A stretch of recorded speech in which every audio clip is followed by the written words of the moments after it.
Hello, my name is Marcus. I'm the compiler of a collection of therapy quotes entitled 1001 Windmills of the Mind. This is TQ 1352 to 1357. In the last video, the one posted prior to this, the one ending in TQ 1351, the first 17 minutes of that video offers a kind of overview of the series.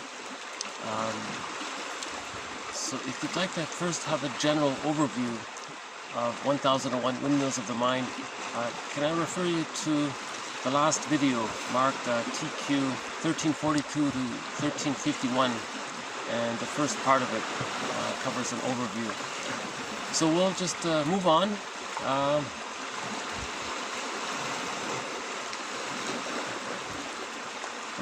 We've posted a few quotes, therapy quotes, from a gentleman by the name of Charles Berg in a couple of recent videos. So we'll add a few more quotes of his. Charles Berg is a little humorous. Sometimes he, he one time commented about how, how people are repeating things over and over again, like Sisyphus, and he joked that, we're not mankind, we're madkind. And then whenever you would normally use the word mankind or humankind, he was, madkind this, and madkind discovered, when will madkind? So he has a book. Oh, hold on a sec, there's the seal. Oh, he just ducked under. Let's see if he comes up.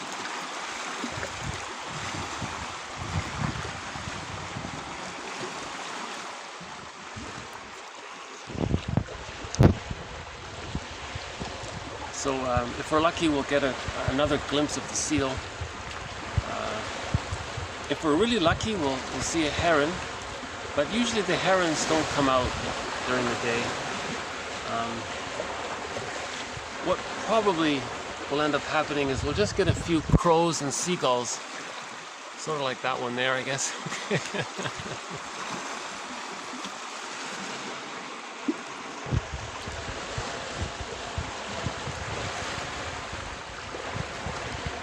I must admit, I like doing these videos outdoors. Yeah, I haven't had a chance to read his book yet, but he's got a book called Madkind. I think that might be a slightly both educational and maybe a little bit humorous. So this is from the author of the book Madkind. But most of his work is serious. He actually writes very clearly, and he teaches about the psychoanalytic perspective. So again, this video series, this channel, is all about the psychoanalytic perspective, as described in the last video. So let's move on with a few more quotes from Charles Berg. Okay, the first part here is infantile traumata, now repressed from consciousness, though still active within the psyche. So this brief sentence sounds simple enough, but it actually refers to quite a lot. The theory is that if the child experiences some kind of trauma, it's not just automatically forgotten and then it doesn't bother him anymore. He says here that it's in the implicit memory system, it's in the pre-verbal memory system, somewhere in the limbic system, somewhere in the old brain, or in the brain stem, or in the amygdala, or somewhere in there. It's recorded. The trauma was recorded, and the theory is that it's still sort of alive in there. And we can call this infantile traumata, a traumatic script. Now there's like a script in there, like a movie script, and we're reading this script. We're bringing this script into the present, or we're distorting how we see the present to almost fit the script, because we're trying to not feel so much pain from that script. So we're metaphorically trying to recreate or relive or re-see or review or redo or remaster that childhood trauma in the present by distorting how we see the present. So we had that quote from Weinberg before. He said, some people will manufacture an identity for you to meet their psychological needs. So their psychological need might be to try to get a better outcome from their childhood trauma. So they'll manufacture an identity for someone else, let's say their spouse, and they'll say that the spouse is the frightening parent. Now they want the frightening parent to be more caring and loving, to see if they can get a better outcome. So they're still operating from the motive. It's called unconscious motive. So the unconscious motive is in reference to this traumatic script, you see. So this all takes place when there's what's called an insecure attachment style, meaning the mother was more unavailable than available. When the mother's more available and more attuned and all that, we say that the child has a secure attachment style. That leads to whole object relations. That leads to the resolution of the temporary use of infantile defense mechanisms such as splitting, projective identification, reaction formation, the moral defense, identification with the aggressor. All of those maneuvers that the baby uses during those first 3 years, they all become existential hearsay by the age of 3, right? With enough love, the child has the child's life force can decathect from the frightening image of the mother and transfer over to the whole image of the mother, and then decathect from the whole image of the mother to the self-representation or the self-concept. That's called the psychological birth with the secure attachment style. So a secure attachment style leads to the psychological birth. With the psychological birth, the person has access to the real self. Now the real self part of the person allows the person to live in the present. Whereas if there's an insecure attachment style, their primary aim in life is to first master that trauma. So they go through life, that's what he means by mad kind, or we're mad. We're going through life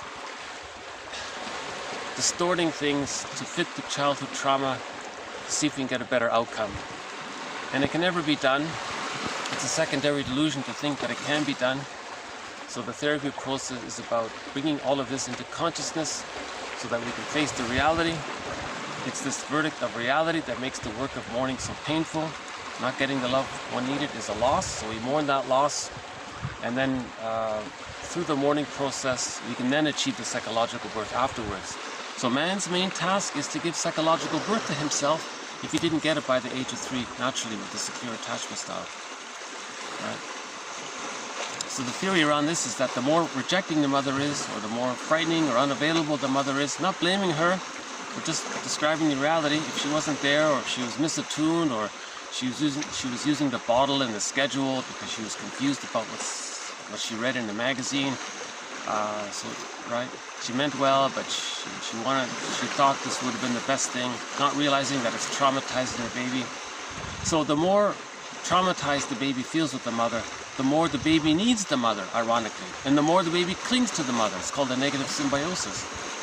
And then the more the baby internalizes the frightening image of the mother and is attached to the frightening image of the mother. Now in his delusion, he thinks the mother's all good. That's called the moral defense and splitting, because he needs that attachment. So the question is, how does the baby attach to a mother who's frightening? Well, the baby hallucinates and thinks, well, the mother's all good. Meanwhile, he's genuinely bonded to the frightening mother, but he represses it, you see, and then later on it gets projected out. So that's a traumatic neurosis, infantile trauma, he says here, right? So Fairbairn explains this. He calls it the moral defense. How does the baby bond if the mother's more frightening than loving? The baby bonds to the frightening mother, denies it, and then hallucinates that he's bonding to a loving mother, you see. Now, in that thread on the psychology of religion, it's an extension of that, right? So we have a thread in this series on the psychology of religion. You know, that by the way, alone is worth the entire project, to get all of those quotes on the psychology of religion. So we'll just we'll come back to that later on in future videos. So that's one of the threads in this series, the psychoanalytic perspective of the psychology of religion. We have about 30 threads throughout this series, right? So that's just one of them. If someone does have this collection, in effect, they have 30 e-booklets. If they print it out and, bundle the quotes into piles, they will have like 30 booklets, So it's a worthwhile compilation, I think. Okay, so back to this first part here. So the baby has this traumatic script based on infantile trauma, and Berg is saying here it's active within the psyche. You see? Now this is the internal object relations world. Klein says we live in two worlds. We live in this emotional, unconscious world, the internal theater, sometimes people call it. This internal theater, or the endopsychic structure, again with Fairbairn, he calls that the endopsychic structure. Now hold on. There's the sun, by the way.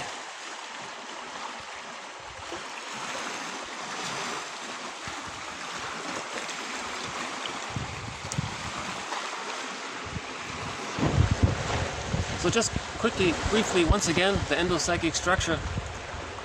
How's the lighting here?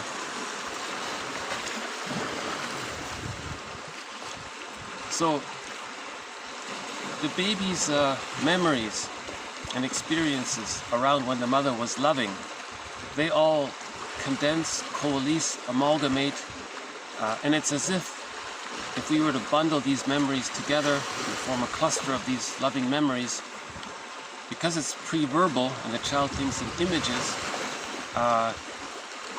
we theorize that the fantasized personification of the loving mother would be some goddess or some fairy godmother in a fairy tale. So again, myths and fairy tales are true on the inside. They describe the internal object relations world, right? So the loving, now again, everything's exaggerated because from the baby's point of view, he's tiny and the mother's the giantess in the nursery. So everything is wildly exaggerated, wildly amplified because of the baby's small size and the mother being however many times she is in compared to the baby. So she's the giantess in the nursery. So she's a giant, right? So if the giant's loving, the child's image of the loving mother is some goddess kind of thing, right? Linked to a part self-representation that feels loved. Okay.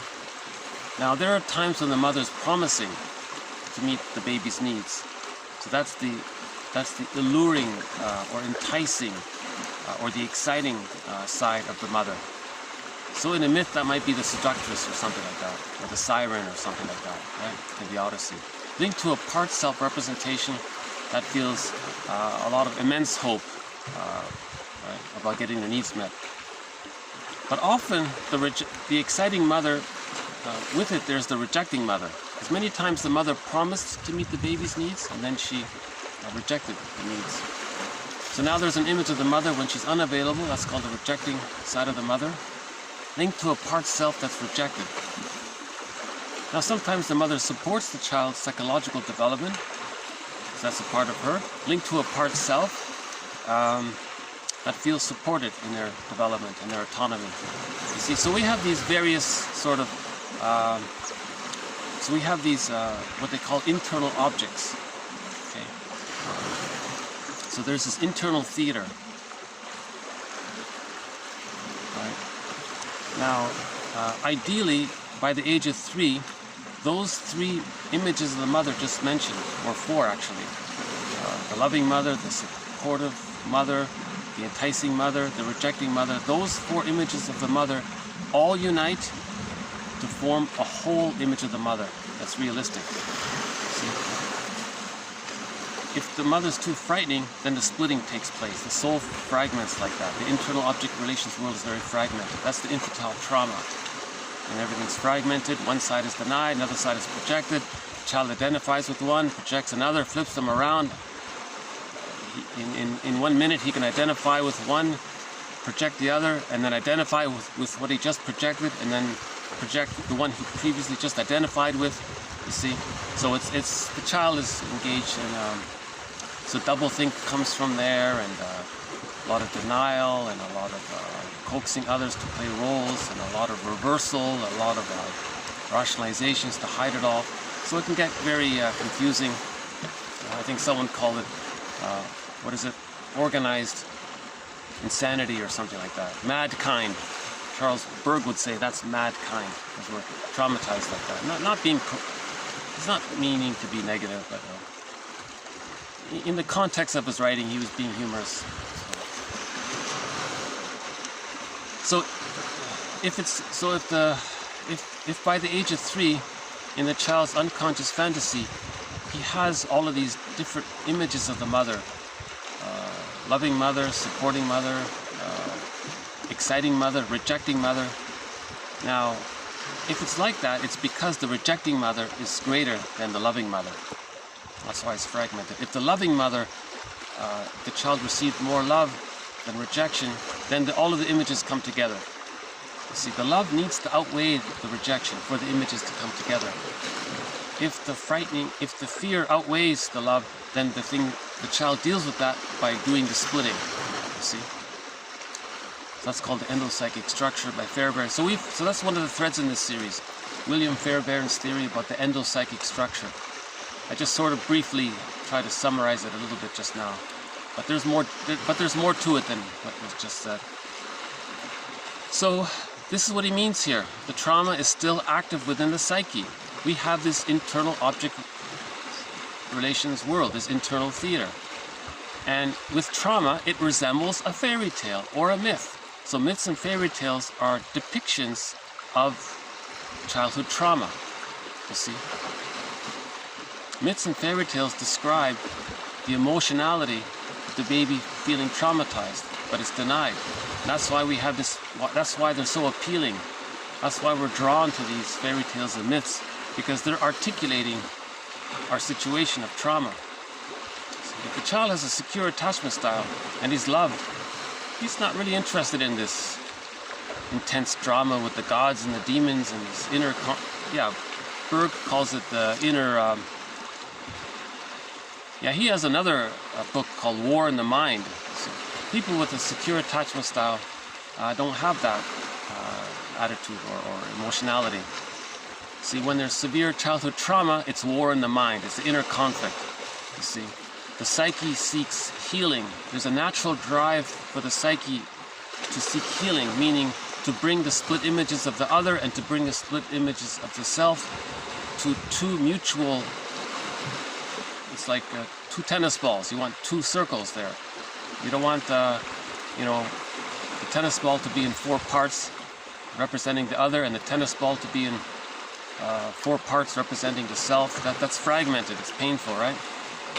Even that image is painful, right? So you want 2, it's called whole object relations, the thou, the I'm okay and the you're okay. So the mother's a person in her own right, not a goddess or demon in the fantasy, from the fantasy perspective, and the self is a person in their own right, not some little god or some devalued, unvaluable side, right? So things are more realistic with love, right? So it's again, infantile traumata or infantile traumas, whatever that is, relational trauma, developmental trauma, situational trauma, intergenerational trauma, whatever causes this infantile trauma, it's repressed. Okay, it means it's not in consciousness. It goes into the brain somewhere. It's in the unconscious. Okay, but nevertheless, it's active within the psyche. It's active within the internal object relations world. Okay, let's move on to the next part here. There is evidence that we are all suffering from a very big amnesia, childhood amnesia, a complete blackout of the earliest years of life, when the very emotional patterns which form the core of our being were actually in the process of formation. The amnesia was caused by a trauma that belonged to the unreal emotional world, which at that time was of far more significance to us than the only just beginning to develop reality world of our present day conscious preoccupation. This trauma was just as effective as any kind of shock trauma, although it was essentially subjectively caused. Okay, subjectively caused. So the baby didn't experience prenatal distress syndrome. The baby didn't have birth trauma. The baby didn't fall from a high place. There was no shock trauma. But this trauma was caused by emotionality. So the pain of not getting his love needs met. The pain of not being fed when he wanted to be fed. You know, maybe he didn't starve, but in other words, he's saying here that emotional trauma has the same effect on a baby as a shock trauma. You know, that's the sad thing, because from the baby's point of view, if he doesn't get his emotional needs met, he thinks his mother is going to abandon him. Right? If the baby thinks he's being abandoned, the baby thinks he's going to perish, he's going to die. Just like in a shock trauma, a person thinks they're going to die, right? So this emotional, he's making the point here, let's have some empathy for the baby. From the baby's point of view, emotional trauma is like a shock trauma. You see? That's what he's saying here. And this would lead to, and he calls this infantile amnesia. Okay, again, now the next part here. Okay, now when there is this kind of trauma, okay, it's active within the psyche, this can lead to what's called transference. Transference, the reliving of the infantile emotional patterns which lay at the root of the neurosis. Okay, interpretation and resolution of transference yields immediate fruit in the form of bringing back to the client's memory forgotten incidents, objective and subjective, belonging to the period of the infantile amnesia, that early period of life which there is otherwise no possibility of recalling in any detail. A period of life that the principal emotional struggle of every individual's history takes place. Okay, so the baby has an insecure attachment style, a relational developmental trauma, right? Now later on, he's gonna project or transfer that traumatic script into the present. He's saying here the therapist brings this to your attention, that makes things conscious. In the process of doing that, some of these memories can come up. Dreams will come up, memories will come up, you see, and that's the healing process. In other words, healing means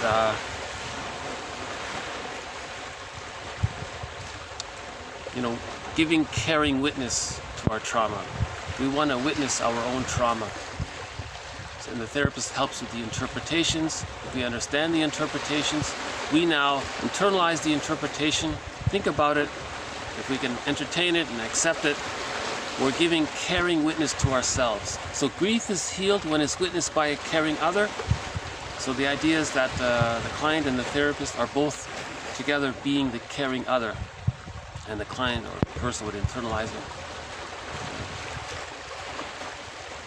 So that's a sign of healing. If you read something in a book or you read a poem, even a song lyric, and then something comes up, either in conscious memory or in your dreams, that means it was a good interpretation. You're giving caring witness to yourself. See, there's an innate drive in the psyche. The psyche seeks healing. That's why if you describe something, the psyche welcomes that and it moves towards healing. So you want your memories, right? You want to cure infantile neurosis, you want to cure childhood amnesia, because for the most part, see, if we don't remember it, it's too painful, so we forget it. So if we can remember it, that means it's not so painful anymore. So you want to remember it. Either we repeat and don't remember, it's acting out, or we talk about it through the interpretations and we remember. You see. Now, of course, no one can remember everything about their childhood. So this is a question of, it's on a spectrum. It's how much amnesia is there and why is there amnesia. You know, the amnesia early on, that's okay if the child was loved. He doesn't need to remember that if it's part of his psychic structure. But if the childhood amnesia is sort of later on and is painful, that's where the person wants to remember it. So you want to remember as much as you can. It's not humanly possible to remember everything. You know. Klein says integration is never complete. No one can perfectly heal childhood amnesia. So we'll always be living with some trauma, but we can come to terms with it, and we can manage it, kind of thing. Some parts of it we can face and heal, other parts maybe we can't. Anyways, I leave that as a question mark. We'll follow up on that idea here. Okay, next part here from Berg. Okay, analysis of the mind enlarges the ego, or reality principle, at the expense of the repetition compulsion and the symptoms around it. That's great. Okay, so analysis of the mind, or psychoanalysis, extracts the energy that is being absorbed by the trauma, all right, by Sisyphus, and makes this energy available for the use of his conscious ego. Okay, so now you're getting into transferring the energy spent in the repetition compulsion, moving that energy up and making it available for the conscious ego, right? Thus, his ego grows and is strengthened at the expense of the forces maintaining his repetition compulsion, right? His transference and all that. Identification with the aggressor and the narcissistic pattern and the moral defense, the codependency pattern, the emotional eating, whatever his neurosis or dysfunction is, right? We're taking the energy away that fuels it and handing it over to the conscious ego. This is a process by which we may hope to bring the irrational forces of his unconscious mind into contact with his conscious ego and reason. Right? So it's a long way of saying make the unconscious conscious, in other words. Because in the unconscious, in that bag we drag behind us, so much of our energy is in there. Now if we can if we're carrying witness to what's in the bag, some of that energy can be used for the conscious, rational mind. If it's too painful down there, then it's sucking up our energy, put it that way. Another way of putting it is that the analyst's business is to find what lies underneath. Irrespective of whether the material is hate or love, or just ideas, or ego material, opinions, dispassionate judgment, or a dream, whatever it is, they are all grist for the psychoanalytic mill, nothing more or less. So he was, this part here comes from a paragraph where he was talking about how the therapist shouldn't take anything personal. Everything that comes up is just grist for the psychoanalytic mill, right? The therapist is not meant to be the mother or the father. He's like an analyst. That's a good name for it. That's his occupation, to analyze it, right? Give interpretations and things.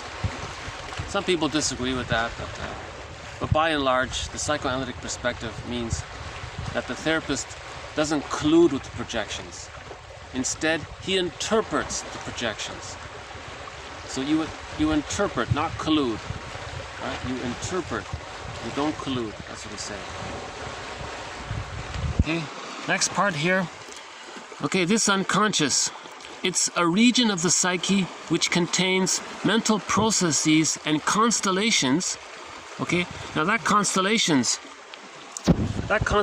that's what we talked about before. A constellation of memories around a certain theme. That internal object relations world. that cluster of memories, that's a constellation of memories, or imagos, fantasized personifications of these fairy tale mythological characters in the unconscious psyche, right? So the unconscious is the region of the mind that contains, okay, these constellations, which are ordinarily inaccessible to consciousness, commonly owing to the process of repression.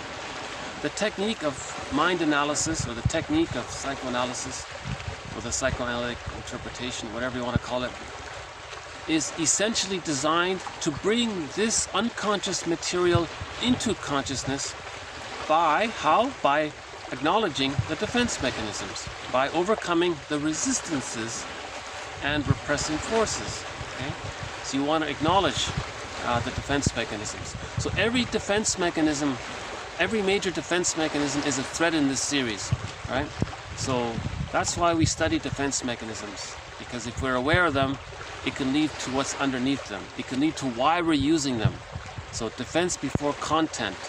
If you learn about the defense mechanism, it leads to helping you to know what's the content underneath it, right? So the content is painful, so we use the defense mechanism to squelch the pain. So you don't directly look at the pain, you first look at the defense mechanism that's used to squelch the pain. If you can handle that, then the memories around the pain come up on their own. So defense before content. So that's why you look at defense mechanisms, right? As it is. Because we do this because it is from the unconscious conflicts or complexes, okay? Complexes just means a constellation of painful memories and their opposing forces and reaction formations that all symptoms emanate. Okay? So that's the main idea here. The therapist says, so the example I've been using is Masterson's, in one of his books, he said to somebody, it's so painful for you to talk about your feelings and to focus on yourself. So what you do to soothe your pain, oh, here's the bee, hold on. No? Okay. The bee just flew across me there. That's one of the companion animals in this series. The bee, the heron, and the mosquito are the three outdoor companion animals, sometimes the seal. And we have a few for when we're indoors. All right, so Masterson said to, oh, hold on. Got a little...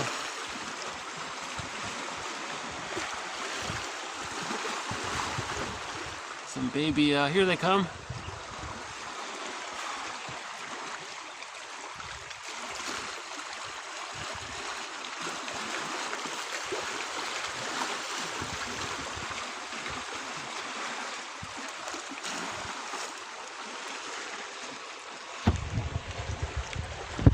So Masterson gives an example of an interpretation in one of his books. He said to the guy, "Yeah, you're because the guy was in denial. He didn't know his feelings. He couldn't free associate. He couldn't talk about really what he was really feeling." So Masterson said, "It's so painful for you to focus on yourself. So what you do to soothe yourself is." You focus on these other matters. You focus on me, he might say, the therapist, or you focus on your wife, or you focus on what's in the news. That was his defense mechanism. Spending too much time complaining about others. That's his defense mechanism. Now, if he acknowledges that, and then he might ask himself, well, why?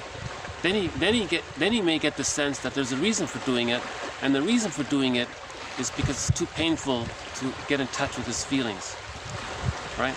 So this person projects a lot. He says other people are this, other people are that, other people are this. He projects all the time, okay? Because it's too painful to own it within.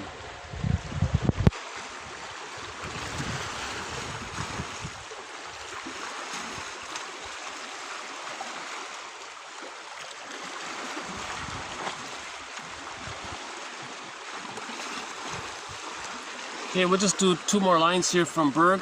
Okay, projection. Projection means that the mind, being prevented from expressing its own tendency, feels as though this tendency is being directed against it from the environment and attributes it to the things and persons around. Okay, so that's one way of talking about projection. We've got at least 30, maybe 40 quotes on projection. That would be a very good reason to get this series, to compile all of the quotes on projection. Something that's too painful to admit, to acknowledge. But the psyche seeks healing. The psyche wants the person to be a caring witness. How does he witness it if he can't admit it? So he just arbitrarily finds something else that's out there. Usually it's safe, non-threatening. And because it's safe, you can then say, oh, that thing out there is such and such, or that thing out there is such and such, etc. He's talking about himself. That's the psyche's attempt to make the person aware of what he's projection.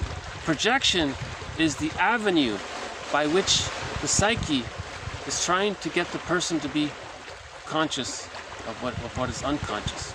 Projection is the vehicle of making the unconscious conscious. You see? Laughlin calls that a mirror effect. You say it's out there, at the same time it's free, you might as well think of that as being a mirror. So you say, you know, that person often uses the logical fallacy of such and such. Oh, straw man, okay. So a person might say, you know, that person often makes straw man arguments all the time. Wow, that's very annoying. He's always using the straw man. He doesn't like it. Well, wait a minute. Maybe he's using the straw man argument himself. Oh, okay. Okay, so that's owning your projections, right? Or he might say, geez, that person changes his mind a lot. He doesn't like that. Or maybe the projector does that. He's not aware of it. So whatever you're not aware of yourself, you tend to say someone else is doing it, but that's like creating this mirror for yourself. Okay? So it's a defense mechanism because it's out there. At the same time, you're creating this mirror for you to see what's within. Projection is the avenue or the vehicle by which the unconscious seeks conscious, whereby the psyche is trying to get you to be conscious of what you're unconscious of. Okay? In pop culture, we call it owning your projections, withdrawing your projections, and so on. Right? It's a lot of work. Sometimes it's called shadow work. Same idea. If it's unconscious, we say it's in your shadow, it's in that bag. Right? The shadow, it's dark, we don't see it, that's why it's called a shadow. Right? Okay, the next one here. Whatever form the presenting symptom may take, okay, or dysfunction or personality trait, whatever it is, the more essential point is not which symptom it is, but that it is a symptom. That is to say that the client is the victim of unconscious conflict, which can present itself in 101 different ways. Okay? So, whatever the presenting problem is, put that idea about what it is aside for a moment, and just focus more on the idea that there's an unconscious conflict that created the symptom. Never mind what form it took. You know. And maybe later on, to some degree, that's true. But who was it? Sperling makes a point. No, it can help you to understand the nature of the unconscious conflict if you're more familiar with the symptom. If the person is an emotional eater, you know, maybe he wasn't, fed properly or something. Or if the person is too, puts down others, he's too sarcastic and cynical, well, maybe he's identified with the aggressor and he's doing to others what his mother did to him to communicate that his mother was rejecting towards him. So if he's rejecting towards others, he's trying to communicate that his mother was rejecting towards him. So you can sort of So this is a both and situation. So this is a both, it's not an either or, this is a both and. You can look at the symptom and that helps, and that gives you clues to what the underlying conflict is. Or you can put aside the symptom for the time being and focus more on what the unconscious conflict is. But he's trying to emphasize the point, don't obsess about the symptom. Look at what's causing the symptom. What's causing the symptom? What's causing the symptom? Okay, so all of this was TQ 1352. So just some more sentences from Berg there. Hopefully we'll follow up with his material in the future. If I can get that book, Mad Kind, I'll follow up. Okay, speaking some more about Mad Kind or Mankind. Okay, the next one here is from Lachlan. Lachlan, by the way, his 2 books recently won a Golden Windmills of the Mind Award. In the last video presented, the one marked TQ 1342 to 1351, the 15th Golden Windmills of the Mind Award was issued to Lachlan's 2 books, The Ego and Its Defenses, and his other one called The Neuroses. Right? So Lachlan makes a huge contribution to this series. So we'll add one more quote from Lachlan. Okay, Henry Lachlan says, working out the unconscious factors lying behind the symptom, again, behind the symptom, tends to secure its resolution. In other words, if you want to get rid of the symptom, you got to look at the underlying unconscious factors. Okay, usually you got to mourn something. You got to mourn the loss there, right? You got to accept the reality, right? It's this verdict of reality that makes the work of mourning so difficult. So if you can accept that, then the symptom tends to go away. Now, in order to survive, a symptom, quote, cannot allow, so the symptom, right, wants to be there, right? So the symptom doesn't want to allow the underlying motives and mechanisms to gain consciousness. You see? See, the symptom reinforces the unconscious conflict. That's why he's there, right? It is small wonder that the emotional symptom, a defense in itself, is thereby in turn secondarily defended. Okay, this is the follow-up to TQ 1341 in the last video. Lachlan talks about endogains and epigains. So may I refer you to the last video. If you watch the last video, this quote here will make sense. This is a follow-up to the last video. So the original pain is the unconscious conflict. Okay? The person uses a defense mechanism to deal with it, whatever that defense mechanism is. Okay? So let's say he identifies with the aggressor and that's the narcissistic pattern. Okay? Now he achieved an endogain, meaning the pain of being rejected and unloved by the mother is gone. And he did it by identifying with the aggressor. Now he's going to do to others what his mother did to him. Okay. That's a narcissistic pattern. So now he has this narcissistic pattern. Now he acts out his narcissistic pattern and he discovers that he gets some benefits from this. He always gets to be in the one-up position. He always feels important, putting others down. Okay. He doesn't want to be aware that he's putting others down to communicate that his mother put him down. He ignores that, right? He just enjoys the feeling of being one up, right? Meaning the feeling of how his mother felt when the mother was one up. So he wants to get the same feeling his mother had because he's become the mother. He is the mother now from a psychological point of view to a certain extent, you see? So now he's getting a secondary benefit from this called the epigain. Right? So the epigain is loyalty to the mother, attachment to the mother.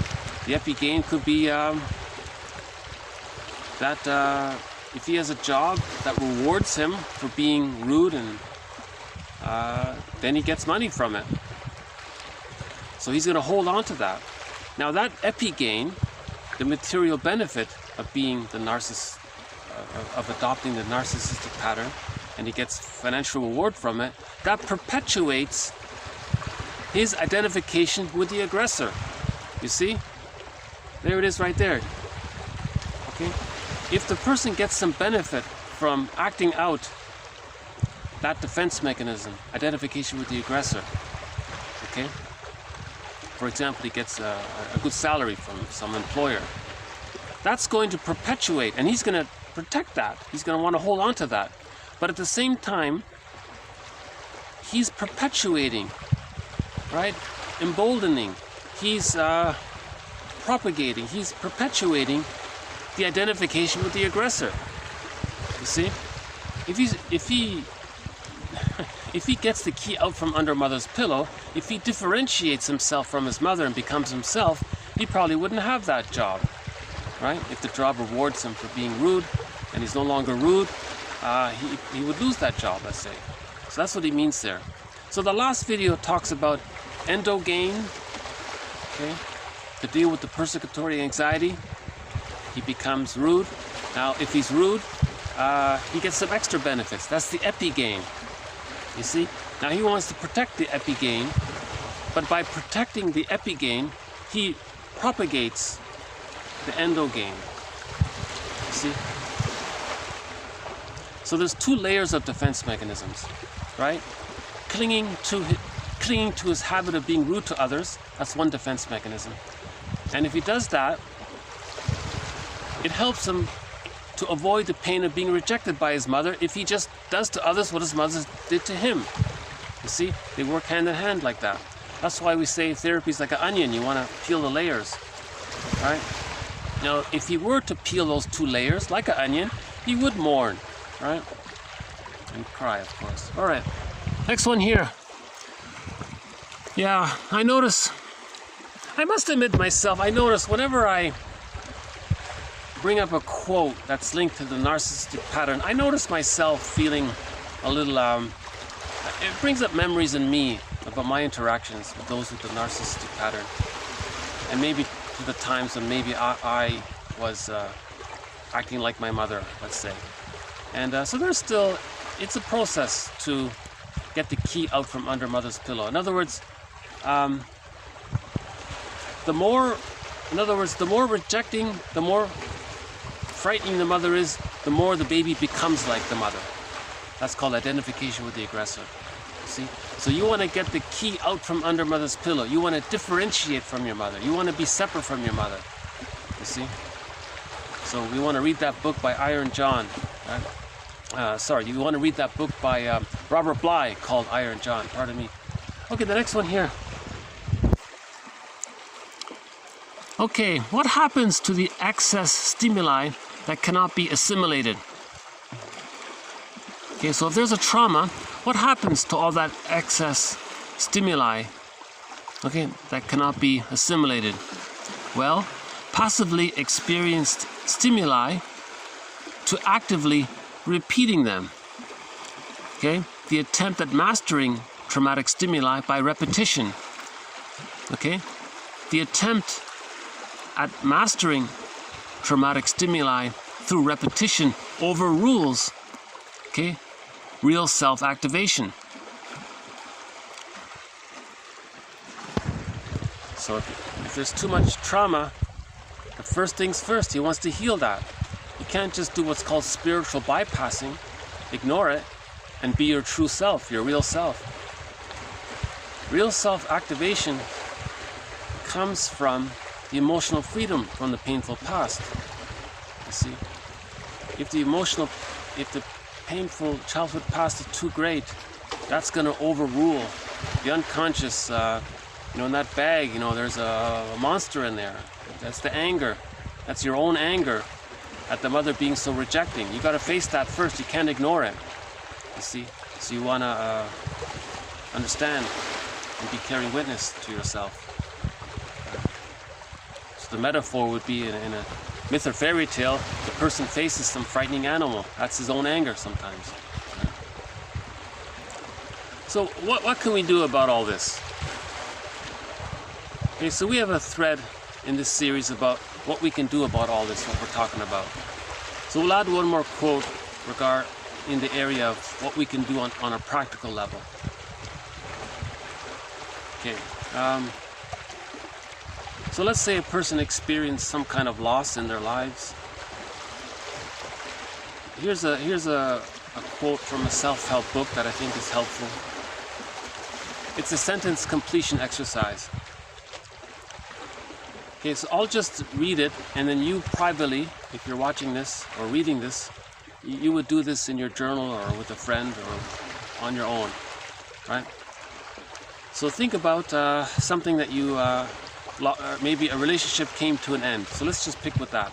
Think about someone you loved, and there's a divorce, you lost it, or you lost your best friend, or you lost, okay, there's something you lost, whatever it is. Okay, so fill in the sentences, sentence completion. So you would say in your journal, dear old friend, something I never got the chance to thank you for, and you fill in the blank there. Dear old friend, something I needed from you, but maybe never got. So that might be for a love relationship, maybe your wife there. That might be for the ex-wife. So, dear ex-wife, something I needed from you but never got.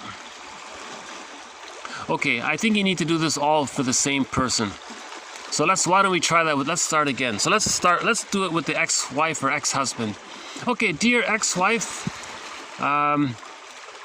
so let's just, okay, so I'm speaking here, so let's just say ex-wife here. Okay, dear, so in your journal, you say, dear ex-wife, right? Something I never got the chance to thank you for is something I needed from you,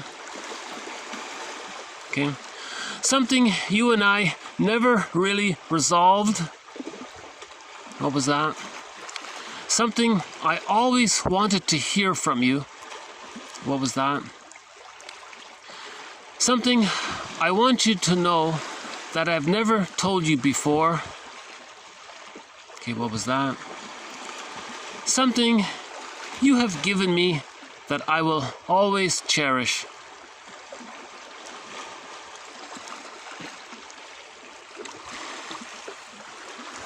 Okay, that's not a bad exercise. I think that's a good one. Okay. So I highly recommend this in your journals. Or better yet, put it in an actual letter and send it, you know. That'll help you get closure. Okay. Okay, a little shift in gears here. So we'll change the topics here.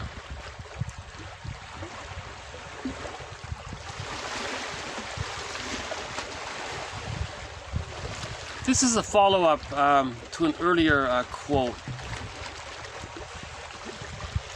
which was a follow-up in itself to Fairbairn's quote about the more rejecting the mother is, the more the baby needs the mother.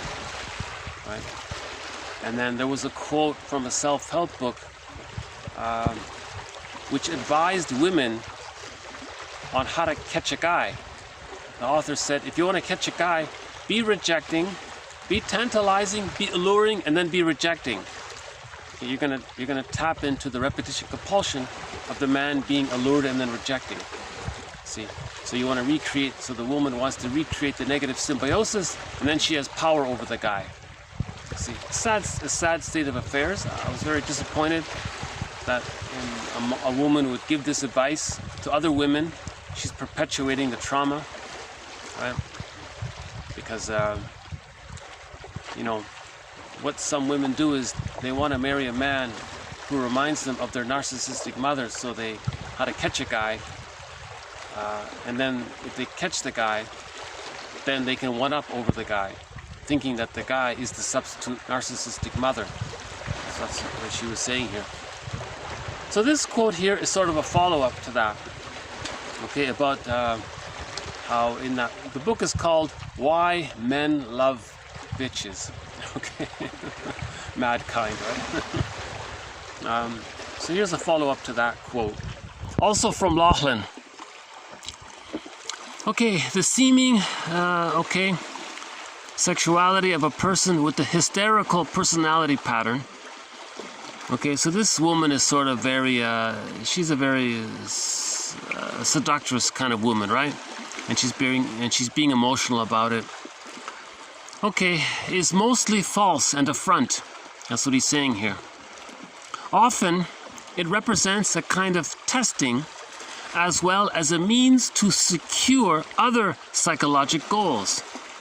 Okay, so this other psychological goal is to catch the guy and then project the rejecting mother onto the guy, okay, and now control the guy, thinking she's controlling the mother to get a better outcome with the mother.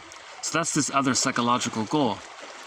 Okay, often also, and possibly surprising to some, it is not necessarily consciously recognized at all, right? By the person doing this. So the woman doing this may not know that she's doing this. She may be sexually provocative and she may be a tease and all that, and she doesn't even know that she's doing it. Now some guy might think that this is some kind of advancement or some kind of invitation. Now if the guy sort of follows up somehow, the woman doing this unconsciously panics, right? She's surprised, she's angry, and then she runs away. You see? So his point was here that a woman may unconsciously try to hook a man in through her seductive behavior, right? And if it works, now the woman she used the seduction to meet another need, a more basic need, which was to master the trauma with the mother. So Lucy Holmes talks about this, right? Now, the guy needs to be aware of this. Why is she being such a tease? You know. So he might need to read that book, Why Men Love Bitches. Sorry for repeating the title of that book, but it's a popular self-help book. You can see it everywhere. It's sold millions of copies. Unbelievable, eh? Millions of copies of that frivolous self-help, in my opinion, frivolous, unhelpful self-help book, telling women to do one thing. Dear girls out there, gals, dear women, young women, you want to catch a guy? Here's how to do it. Seduce and then reject. Seduce and then reject. And keep doing it, and then you hook him in. Once you hook him in, then you can control him. And when you control him, then you can project your mother onto him, and now you can master the trauma of your rejecting mother by controlling the husband. See, and you're trying to master the trauma. You see, this is called intergenerational trauma. She's repeating. She's not remembering. And we have a self-help quote coming up, maybe in the next video. There's a self-help quote where the guy, he says a good thing. He says, if you're having an argument with your partner, ask yourself, does this argument resemble an argument that your parents had with each other? So in other words, if a person's having a quarrel with their spouse, does that quarrel resemble the quarrel that your own parents had with them amongst themselves? Right? If you think about it, you may get an answer there. Okay, let's just conclude here with a general sentence here. Okay, what is psychotherapy? Another way of describing psychotherapy in its maybe most general, broadest terms, it is the cure of the person in attitude, reaction, and action. Psychotherapy is the cure of the person in attitude, reaction, okay, and action. Okay, so the reaction is the emotional reaction, but then action, that's self-assertion, that's real self-activation. That's the action, real self-activation, right? Now the reaction is the being triggered from the past. Okay, and your attitude, that's, building your understanding and building your ego and so on. Okay, so I hope this has sort of helped a little bit.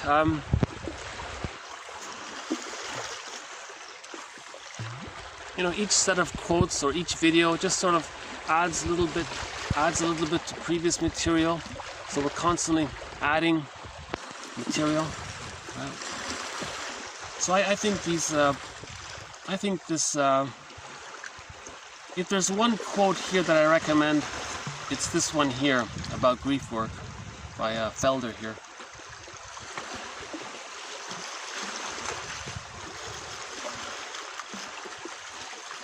And maybe for men, this one here by Lachlan, the one just mentioned. Okay, let's wrap it up with our theme song here.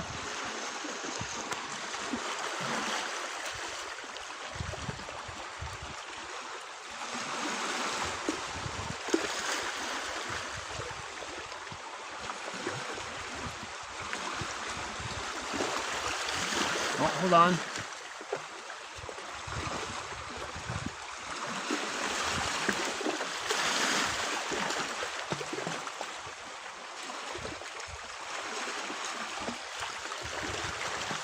Oh, for some reason I'm not getting the music here. What happened here?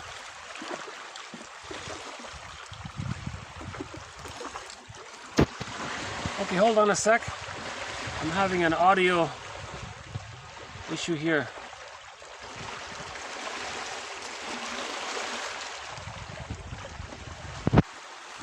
Let me just give me a minute here. Hold on a sec.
Okay, here's our theme song.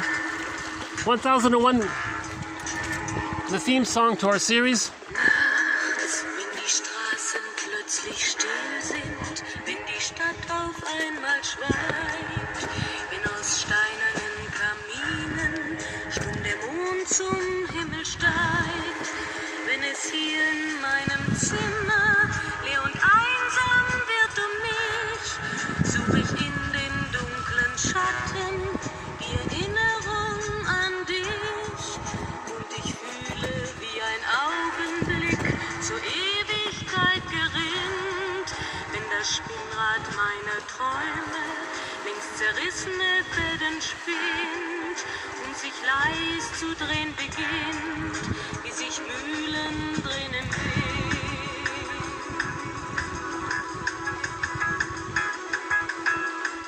Und es kreisen die Gedanken ohne Anfang, ohne Ziel, wie die schnellen Wellenringe, wenn ein Stein ins Wasser fiel, wie ein Kreisel, den die Peitsche über Straßenpflaster treibt, wie Spiralen, die ein Adler in den Abendhimmel schreibt. Und ich fühle, wie ein Augenblick zur Ewigkeit gerinnt, wenn das Spinnrad meiner Träume längst zerrissene Fäden spinnt und sich leis zu drehen beginnt, wie sich Mühlen drehen im Wind.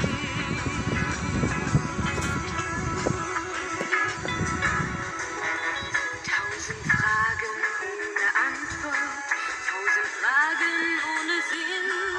Warum flog für uns der Sommer wie ein Pfeil so schnell dahin? Hat der Herbstwind gar die Spuren unserer Liebe schon verweht? Wenn erst weiße Flocken fallen, ist es dann für uns zu spät. Sah ich eben nicht im Dunkel deinen Schatten an der Tür, hoffte für ein paar Sekunden, du kämst doch zurück zu mir. Doch warum sich selbst belügen? Längst ist meinem Herzen klar, dass der Pulsschlag dieser Hoffnung nur mein eigener Schatten war.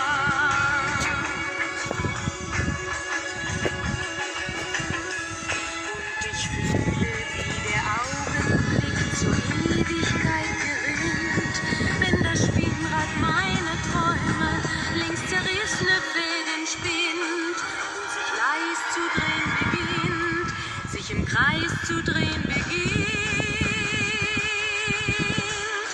wie sich Mühlen drehen im Wind, wie sich Mühlen drehen im Wind.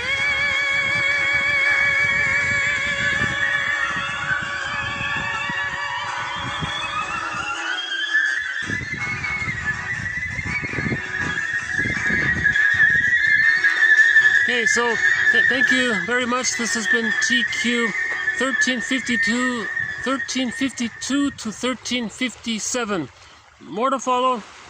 Bye for now.